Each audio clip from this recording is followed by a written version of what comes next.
This is an orthokeratology case where the patient's worn lenses for a couple of years now, and during that time seems to have developed a little bit more myopia. And we're also noticing that the treatment zone, or not the treatment zone, but the reverse zone, is not as well demarcated as before. It's kind of lost some regularity to its borders.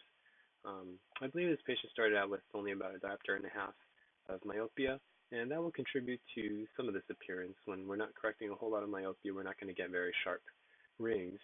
Um, But that said, I think some of this irregularity can be from just old lenses. As patients worn lenses, you can get some warpage to the back surface, even some deposits binding that aren't necessarily very easily seen under the slit lamp.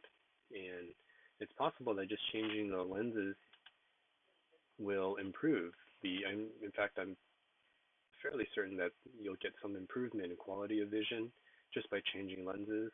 Um, I'm not sure it's going to be enough to correct all the myopia that seems to have shown up within the past couple of years, and so we can add topo demand to the lenses to help with that.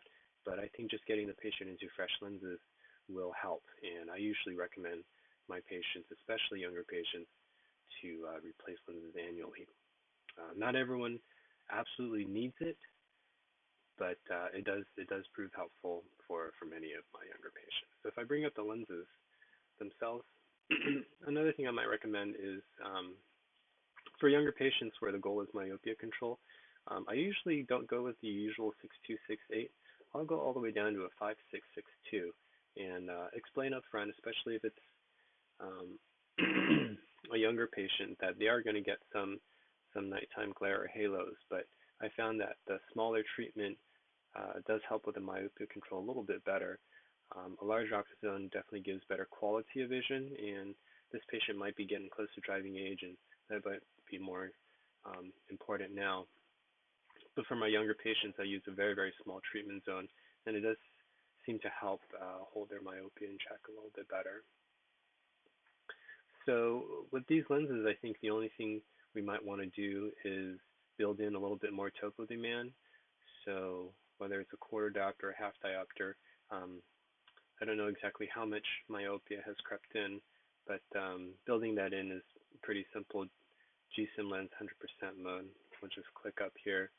If we want to add half diopter, our new target will be 1.68.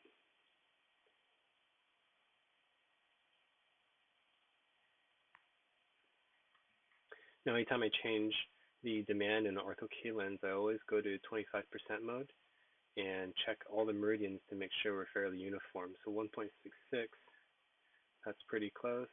That's pretty close. I wonder if we can get closer. Oh, we're going to straddle 166. So this one actually turned out pretty well. We don't really have to do much fine tuning. So I'll go back to 100% mode. So I think this lens is ready to be ordered. A little bit more topo demand, a fresh back surface should help your patient see a little bit better. And I would duplicate the changes accordingly for the left eye, depending on how much residual myopia was there.